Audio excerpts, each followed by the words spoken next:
मानिसहरूले प्रभु येशूलाई सुन्दै गर्दाखेरि, प्रभु येशूले सिकाएको, प्रभु येशूले गर्नुभएका आश्चर्य कामहरू गर्दै गर्दाखेरि मानिसको मनमा चाहिँ प्रश्न आइराखेको थियो, यो कस्तो खालको मान्छे, यसले कुन अधिकारले यस्तो काम गर्दैछ, शिक्षा दिँदा पनि अधिकार सहित दिन्छ, यो शास्त्रीहरूले जस्तो होइन, यो के खालको मान्छे भनेर चाहिँ उनीहरू प्रश्न गर्ने र मनमा नै सोच्ने गर्थे। र अहिले यो मत्तीको सुसमाचारको अन्तिम खण्डमा आइपुग्दाखेरि प्रभु येशूले भन्नुहुन्छ, समस्त अधिकार मलाई दिएको छ, पृथ्वीमा मात्र होइन तर स्वर्गमा पनि। त्यसको मतलब दृश्य र अदृश्य, देखिने र नदेखिने सबै थोकहरूमाथि येशू ख्रीष्टको अधिकार छ।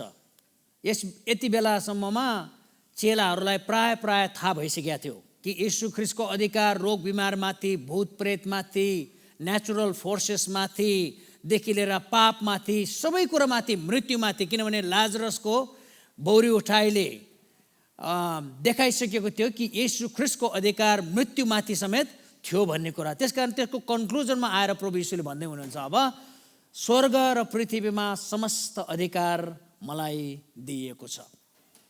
अनि यो डाँडामा प्रभु येशूले भन्नुभएको कुरा हो। अब समस्त अधिकार स्वर्ग र पृथ्वीमा मलाई दिएको छ, यसकारण 19 पदमा प्रभुले भन्नुहुन्छ, जाओ र सबै जातिका मानिसहरूलाई चेला बनाओ, पिता र पुत्र र पवित्र आत्माको नाममा बप्तिस्मा देऊ, र मैले जे कुरा आज्ञा गरेको छु ती कुराहरू गर्न तिनीहरूलाई सिकाओ।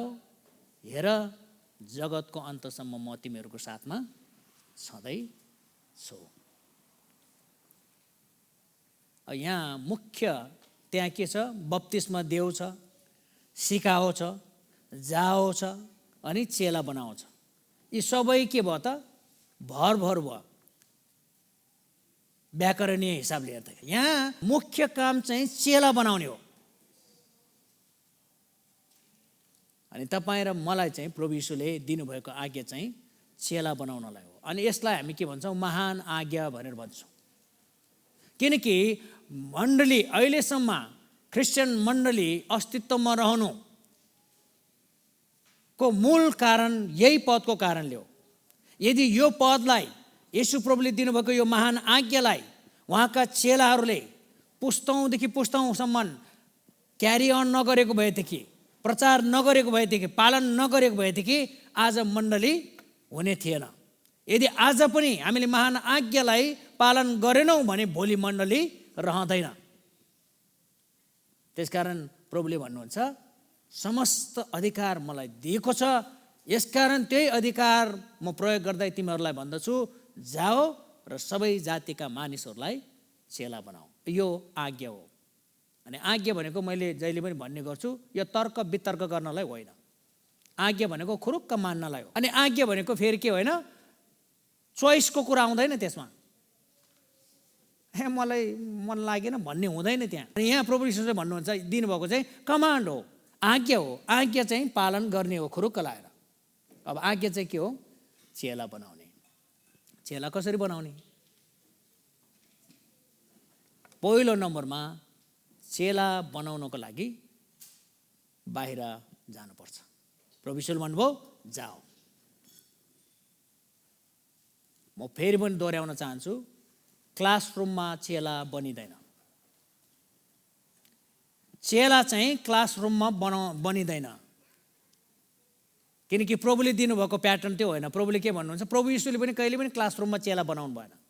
उहाँको क्लासरुम पनि थिएन। प्रिन्सिपल, उहाँ चाहिँ प्रिन्सिपल पर, प्रिन्सिपलको रुम भनेर प्रिन्सिपल बस्ने छुट्टै कोठा थिएन। सिकाउनु त सिकाउनै भयो, तर चेलापन अथवा चेला बनाउनको लागि चाहिँ पहिलो कुरा जानुपर्छ। यस्तो छ कुरो चाहिँ, जबसम्म मण्डली मानिसहरू कहाँ जाँदैन तबसम्म मानिसहरू मण्डलीमा आउँदैन। हामी सबै आशा गर्छौँ, प्रार्थना गर्छौँ मानिस मण्डलीमा आओस् भन्ने हाम्रो चाहना छ। किन आउँदैनन् त मानिस भन्दा? हामी अरू मानिसहरू, प्रभुलाई नचिनेका मानिसहरू मण्डलीमा आओस् चाहिँ भन्ने हामी कामना गर्छौँ। मन गर्छौँ तर हामी उहाँहरू कहाँ जाँदैनौँ। जबसम्म मण्डली मानिस कहाँ जाँदैन तबसम्म मानिस मण्डलीमा आउँदैन। यदि मानिसहरू मण्डलीमा आउने हो भने पहिला मण्डली मानिसहरू कहाँ जानुपर्छ। अनि प्रभुले भन्नुभयो जाओ, हामी चाहिँ we are called to go, हामीलाई जानको लागि बोलाउनु भएको हो प्रभुले, बस्नको लागि होइन।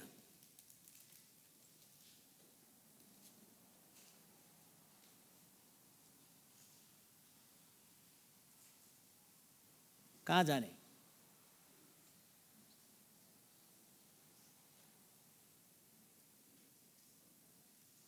सबै जातिका मानिसहरू कहाँ, सबै जातिका मानिसहरू कहाँ जाओ।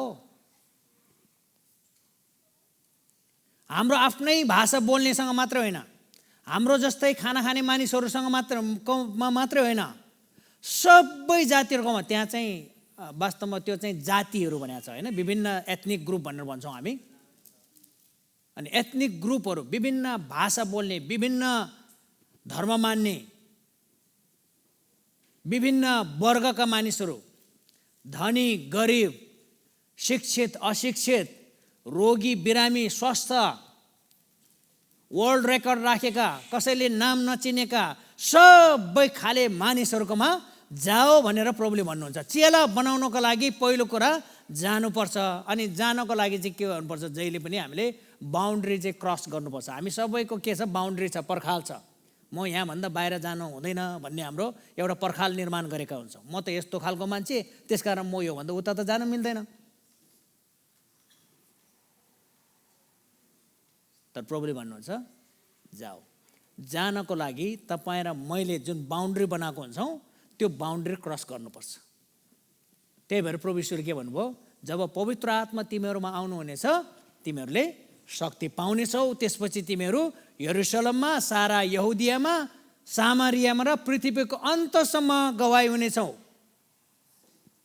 त्यहाँ चाहिँ जियोग्राफीको कुरा गरेको छ, भौगोलिक ठाउँको कुरा गरेको छ। खालि यरुशलेममा मात्र, त्यति बेला त यरुशलेममा थिए।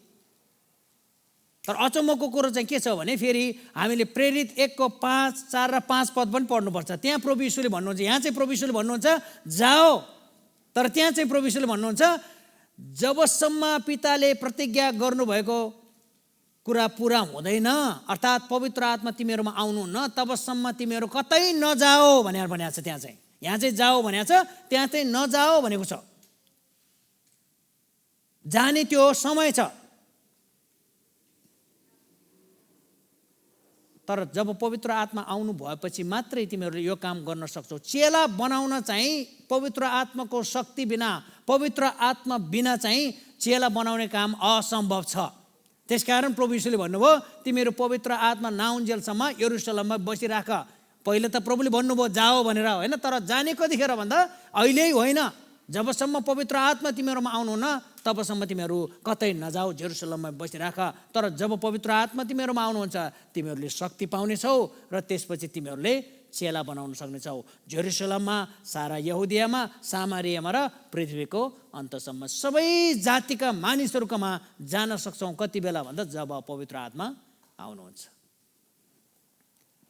यो अन्तिम पद जुन छ, हेर जगतको अन्तसम्म म तिमीहरूको साथमा छँदैछु भन्ने भर्स पनि प्राय हाम्रो चाहिँ के भन्छ मिसइन्टरप्रेट भएको छ।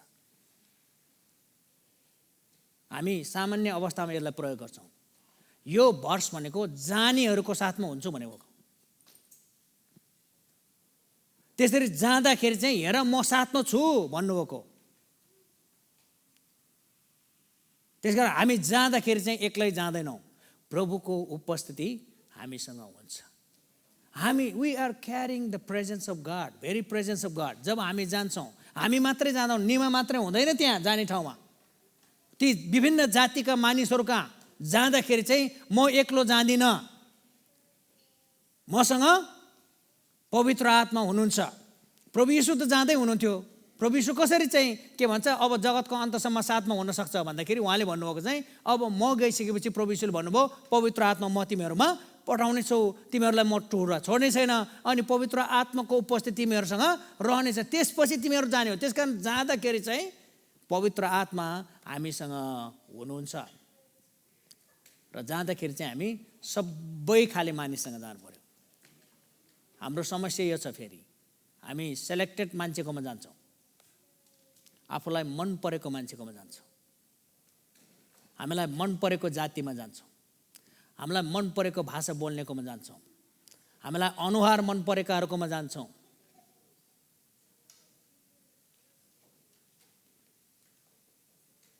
म लिस्ट नै दिन सक्छु तपाईँलाई कसकोमा हामी जान मन पराउँछौँ भन्ने कुरा। तर प्रभुले भन्नुहुन्छ सबै जातिकोमा, सबै खाले मान्छे हो, बिग्रेको भत्केको हो, धनी गरिब हो, घिन लाग्दो भने। त्यसकारण चेला बनाउनको लागि पहिलो नम्बरमा के गर्नुपर्छ, हामी जानुपर्छ। यदि सुसमाचारको काम गर्ने हो भने पहिलो नम्बरमा हामी जानुपर्छ। येशू प्रभु पनि स्वर्ग छोडेर आउनुभयो। येशू प्रभुले स्वर्गमै बसेर 12 जना चेला छान्नु भएन। ही केम इन आवर मिड्स, हाम्रो बिचमा आउनुभयो नि, आफैलाई होच्याउनु भयो, आफैलाई रित्याउनु भयो। जब जान्छौँ त्यति बेला रित्याउनु पर्छ। म त यस्तो खालको मान्छे, त्यस्ताहरूको बिचमा म कसरी जाने? म त रेभरेन्ड, मसँग PhD छ, त्यस्तो होमलेसहरूको बिचमा म सुसमाचार लानु? म त ट्रम्प जस्तो, ओली जस्तोको बिचमा पो सुसमाचार प्रचार गर्ने त।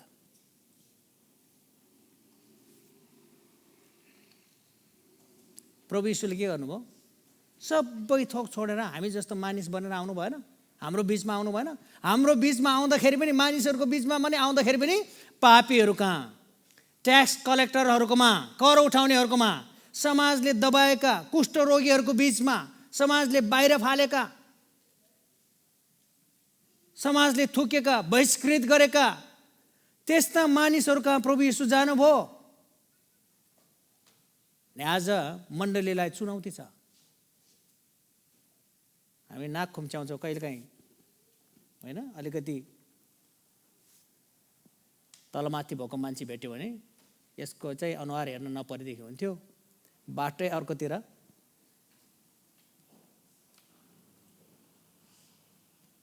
अलिक कडा नै पो आयो क्या हो। सबै खाने मानिस कहाँ तपाईँ र म जानुपर्छ। चेला नगइकन चेला बनाउन सकिँदैन, असम्भव छ। ड्रिम गर्न सकिन्छ चेलाको नगइकन, होइन? सपना चाहिँ देख्न सकिन्छ, छलफल गर्न सकिन्छ चेलापन भनेको के हो भनेर।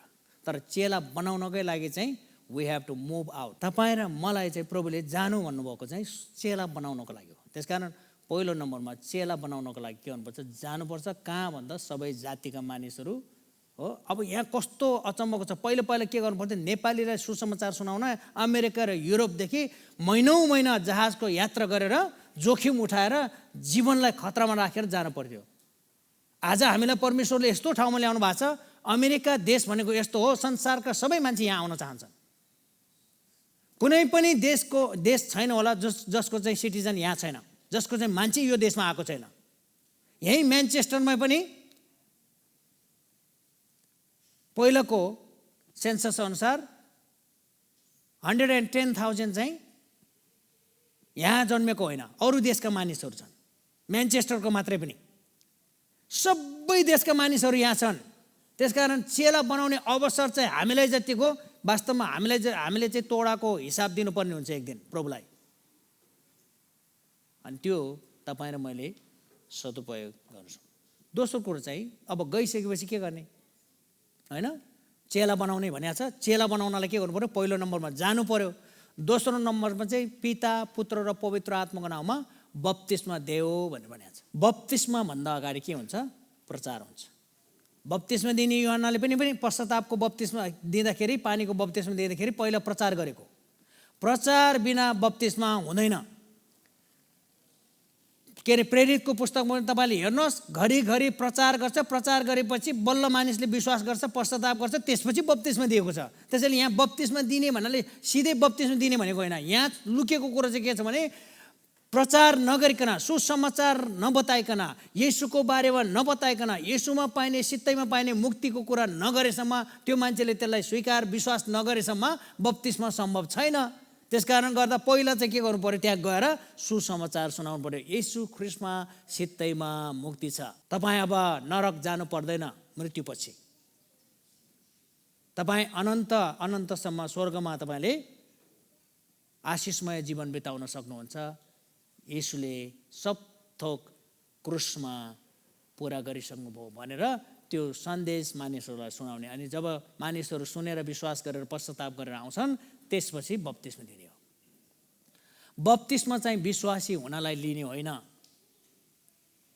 विश्वास गरिसकेकाहरूलाई बप्तिस्मा दिने हो। बप्तिस्माले मुक्ति पाउने होइन, मुक्ति पाएकाहरूलाई बप्तिस्मा दिने हो। किनकि मुक्ति त विश्वासद्वारा आउँछ।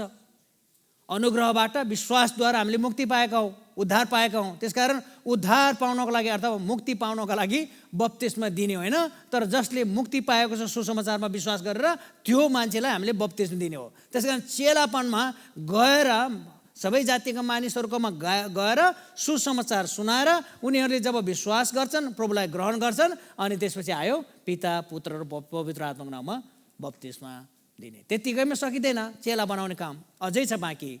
अनि प्रभुले भन्नुहुन्छ, जे मैले तिमीहरूलाई आज्ञा गरेको छु ती कुराहरू गर्न तिनीहरूलाई सिकाऊ।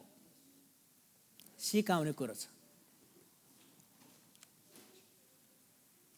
यसमा। सिकाउने कुरामा चाहिँ चेलाको गुणहरूमध्ये नम्बर 1 गुण भनेको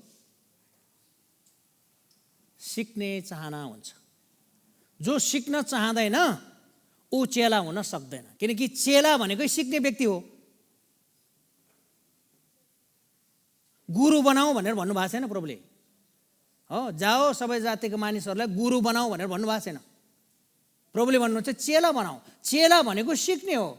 कहिलेसम्म सिक्ने भन्दा नमरिन्जेल सिक्ने एउटा भनाइ छ, the moment you stop learning you die. जुन घडी हामी सिक्न छोड्छौँ त्यो घडी हामी मर्छौँ रे। जिन्दगीभरि हामी सिकिरहन्छौँ। र विशेष गरी जो चेला प्रभु यीशुको चेला हुँ भन्छ, त्यो चेलाले के गर्नुपर्छ, सिकिराख्नुपर्छ। सिकिराख्ने हो, सिद्धियो भन्ने हुँदैन। मैले त पिएचडी सिद्ध्याइसकेँ, अब मलाई सिक्नु पर्दैन। म त 40 वर्ष भयो सेवकाई गरेको, पास्टरी सेवकाई गरेको, म वरिष्ठ पास्टर, मैले सिक्नु पर्दैन। म त रेभरेन्ड भइसकेको मान्छे, किन सिक्नु पर्यो? मेरो त पहिल्यै अभिषेक भएको, मैले सिक्नुपर्छ पर्दैन। म त 20 वर्ष भयो प्रभुलाई विश्वास गरेको, त्यो फलाना जस्तो हो र अस्ति भर्खर ग्रहण गरेको, मैले सिक्नु पर्दैन भन्यो भने त्यो चेला होइन। चेला जहिले पनि सिकिरहन्छ। अनि सिकाओ भन्नुहुन्छ प्रभुले। के गर्न सिकाओ? मैले आज्ञा गरेको कुराहरू पालन गर्न सिकाओ भन्नुहुन्छ। यहाँ जान्न सिकाऊ भनेको छैन, पालन गर्न सिकाऊ भन्नुभएको छ प्रभुले चाहिँ। फेरि त्यहाँ बुझ्नुपर्ने कुरो चाहिँ पालन गर्नलाई इन्फर्मेसन दिने होइन। यहाँ क्रिस्चियन टिचिङको एउटा के भन्छ महत्त्वपूर्ण कुरा हामीले बिर्सनु हुँदैन। बाइबलको कुराले चाहिँ इन्फर्म मात्रै गर्ने होइन, यसले ट्रान्सफर्म गर्नुपर्छ। इन्फर्म गर्छ पहिला, त्यसपछि त्यो इन्फर्मेसनलाई हामीलाई ट्रान्सफर्म गर्नुपर्छ, त्यसपछि मात्रै ट्रान्सफर हुन्छ। तर हामीले चाहिँ के गर्छौँ भने प्रायः जसो समयमा इन्फर्मेसन लिन्छौँ अनि आफू ट्रान्सफर्म नभएर ट्रान्सफर गरिदिन्छौँ। अब म चाहिँ के भन्छ कृष्ण भाइलाई सिकाउन थाल्यो, यहाँबाट लियो अनि त्यही कुरो लगेर सिकाउन थाल्यो। त्यसो होइन, पहिला लिएको कुराले के गर्नुपर्छ, आफूलाई ट्रान्सफर्म गर्नुपर्छ, आफूलाई बदल्नुपर्छ, त्यसपछि मात्रै ट्रान्सफर गर्न मिल्छ सक्छ। अनि यहाँ प्रभुले भन्नुहुन्छ जे कुरा मैले आज्ञा गरेको छु ती आज्ञाहरू पालन गर्न चाहिँ सिकाऊ। अब प्रभुले सिकाउनु भयो आज्ञा चाहिँ के हो? थुप्रै आज्ञाहरू छन् जस्तो लाग्छ हामीलाई चाहिँ, होइन? हुन पनि हो। पुरानो नियममा पनि 600 भन्दा बढी आज्ञाहरू परमेश्वरले दिनुभएको। बाइबलमा 66वटा पुस्तकहरू छन्। कति छन् त्यो भन्ने जस्तो हामीलाई लाग्छ। वास्तवमा प्रभु येशूकै मुखबाट भन्नुभएको कुरा चाहिँ के हो भने सारा व्यवस्था र सारा अगमवक्ताको शिक्षाको सार चाहिँ यही हो, परमेश्वरलाई प्रेम गर्नु र अरूलाई आफैलाई जस्तै प्रेम गर्नु। यो 66वटा पुस्तकले भरिएको एउटा बुक छ, पुस्तक छ बाइबल। यसको सम्पूर्ण निचोड, यसको गुदी के हो?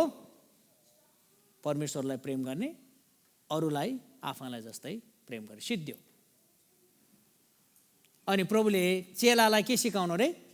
त्यही कुरा गर्न सिकाऊ, परमेश्वरलाई प्रेम गर्न र अरूलाई प्रेम गर्न सिकाऊ। चेलाको एउटा अर्को गुण, एउटा अघि चाहिँ के भन्यो हामीले? चेलाको एउटा गुण के रे? सिक्ने, जहिले पनि ऊ सिक्न चाहन्छ। चेलाको अर्को गुण भनेको चाहिँ प्रभु यीशुले भन्नुभएको चाहिँ प्रेम हो।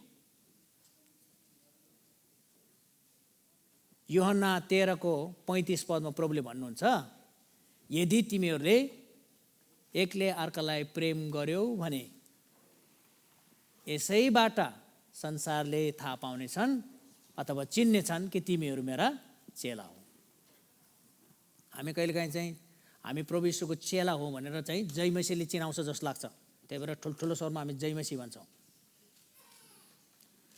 कोही चाहिँ क्रुस लगाउँदाखेरि चाहिँ हामी प्रभु यीशुको चेला हौँ जस्तो, अथवा क्रुसकै ट्याटु खोप्दाखेरि चाहिँ पो प्रभु यीशुको चेला हुन्छ जस्तो लाग्छ हामीलाई। कहिलेकाहीँ सुट प्यान्टमा लाएर हिँड्यो भने चाहिँ, यसरी म जस्तो टी सर्ट नलाएर सुट टाइमा चाहिँ आयो भने चाहिँ चेला हुँ, चेला भएको जस्तो लाग्छ। चेला बाइबल बोक्यो भने चाहिँ, सुत्दाखेरि पनि बाइबलमा सिरानी मुनि बाइबल राख्यो भने चाहिँ पो चेला हुन्छ जस्तो लाग्छ हामीलाई। कहिलेकाहीँ रेगुलर चर्चमा आइराख्यो भने चाहिँ चेला भएको जस्तो लाग्छ। तर प्रभुले भन्नुहुन्छ, यदि येशू प्रभुका चेला हौँ भने हामी परमेश्वरलाई प्रेम गर्छौँ अनि एकले अर्कालाई प्रेम गर्छौँ। प्रभु यीशुले भन्नुभएको सिङ्गो बाइबलको सार नै के हो? परमेश्वरलाई प्रेम गर्नु, एकअर्कालाई प्रेम गर्नु, अनि त्यो गर्न सिकाओ भनेर भन्नुहुन्छ। त्यसकारण चेला बनाउँदाखेरि के गर्ने रहेछौँ हामी? मानिसहरूलाई प्रेम गर्न, परमेश्वरलाई प्रेम गर्न र एकअर्कालाई प्रेम गर्न सिकाऊ। त्यसकारण चेला बनाउनको लागि प्रभुले हामीलाई राख्नुभएको हो। चेला बनाउनको लागि के गर्नु पर्यो? हामी जानै पर्छ। सबै खाले मानिस कहाँ जाने, सुसमाचार सुनाउने अनि बप्तिस्मा दिने, त्यसपछि परमेश्वरलाई र मानिसलाई प्रेम गर्न सिकाउने। र यदि हामी एकले अर्कालाई प्रेम गर्छौँ भने त्यो कुराले के प्रमाणित गर्छ? संसारले के भनेछ? यो चाहिँ येशूको चेला रहेछ भनेर चिनेछ। त्यसको मतलब बाइबल नपढ्नु भनेको होइन, सङ्गति नआउनु भनेको होइन। ती कुराहरू राम्रो हुन्, तर संसारले हामीलाई येशूको मानिसहरू हुन् भनेर चिन्ने चाहिँ प्रेमले रहेछ। अनि प्रेम चाहिँ पवित्र आत्माको फल हो। पवित्र आत्माले भरिएको मानिसले प्रेम गर्छ, किनकि पवित्र आत्माको फल चाहिँ के हो? पहिलो फल हो वास्तवमा। त्यहाँ लिस्टमा तपाईँले हेर्नु भने प्रेम फर्स्टमा छ। त्यो झुकेर फर्स्ट राखेको होइन हो। पहलको मगज तलमाथि भएर चाहिँ प्रेम फर्स्टमा, आत्मसंयम चाहिँ लास्टमा राखेको होइन। त्यहाँ कारण छ होइन, प्रभुले त्यो अर्डरमा राख्नु कारण। त्यसकारण प्रेम हामी गर्न सिकाउँ र गरौँ।